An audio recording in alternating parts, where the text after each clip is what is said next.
ప్రణతి ఒంటరిగా ఆలోచిస్తూ బాధపడుతూ ఉంటుంది.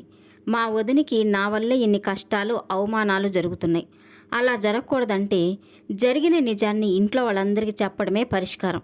అలా నిజాన్ని చెప్తే అప్పటికైనా మా వదిన్ని అందరూ అర్థం చేసుకుంటారేమో, తన మంచితనాన్ని గుర్తిస్తారేమో అని అనుకుంటూ ప్రణతి బాధపడుతూ ఆలోచిస్తూ ఉంటుంది.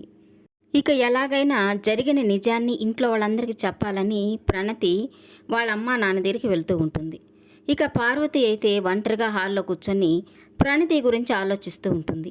ప్రణతికి భరత్కి పెళ్లి చేస్తామంటే అవని ఎందుకు వద్దనింది, ఏం కారణం అయి ఉంటుంది అని ఆలోచిస్తూ ఉంటుంది. ఇక ప్రణతి రావడం దూరం నుంచి చూసిన పల్లవి ఒక్కసారిగా షాక్ అవుతుంది. ఈ ప్రణతి ఇక్కడికి ఎందుకు వస్తుంది, జరిగిన నిజాన్ని ఇంట్లో వాళ్ళందరికీ చెప్పడానికి వస్తుందా అని ఆలోచిస్తూ ఇక పార్వతి దగ్గరికి వచ్చి అత్తయ్య ప్రణతి వస్తుంది అని చెప్తూ ఉంటుంది. ఇక ప్రణతి గేటు దగ్గర నిల్చుకొని ఆలోచిస్తూ ఉంటుంది. నా ప్రేమ గురించి, పెళ్లి గురించి, ప్రెగ్నెన్సీ గురించి నిజం చెప్తే తప్ప వదిన నిజాయితీని ఎవ్వరూ నమ్మరు.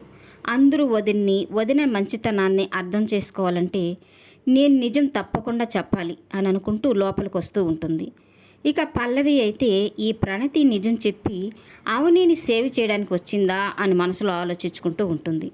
ఇక పార్వతి అయితే ప్రణతి వస్తుందన్నావు, ఎక్కడ పల్లవి అని తనని అడుగుతూ ఉంటుంది. ఇక పల్లవి అయితే వచ్చింది అత్తయ్య, గేటు దగ్గర నిల్చుకొనుంది, లోపలికి వస్తే మనం ఏమంటామో ఏమోనని పాపం భయపడుతున్నట్టుంది అని అంటూ ఉంటుంది. ఇక ఇంతలో ప్రణతి లోపలికి వస్తూ ఉంటుంది. ఇక ప్రణతిని చూడగానే రాజేంద్ర ప్రసాద్, భానుమతి, అక్షయ్, శ్రీకరు, శ్రేయ అక్కడికి వచ్చి ప్రణతిని చూస్తూ ఉంటారు. ఇక ప్రణతి అయితే మీ అందరితో నేను ఒక విషయం చెప్పాలి అని అంటూ ఉంటుంది. ఇక అక్షయ్ అయితే అదేంటో చెప్పమ్మా అని ప్రణతితో అంటూ ఉంటాడు.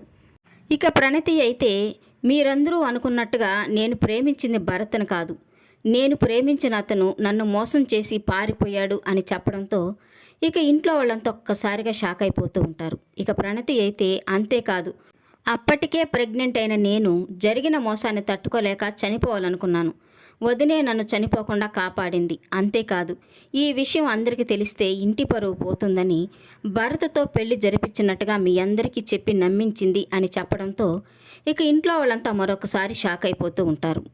ఇక ప్రణతి అయితే జరిగిన నిజాన్ని మీ అందరికీ చెప్పాను, ఇందులో వదిన తప్పేమీ లేదు, ఇప్పటికైనా తనని అర్థం చేసుకోండి అని చెప్పి ఇక నేరుగా అవని దగ్గరికి వెళ్ళిపోతుంది.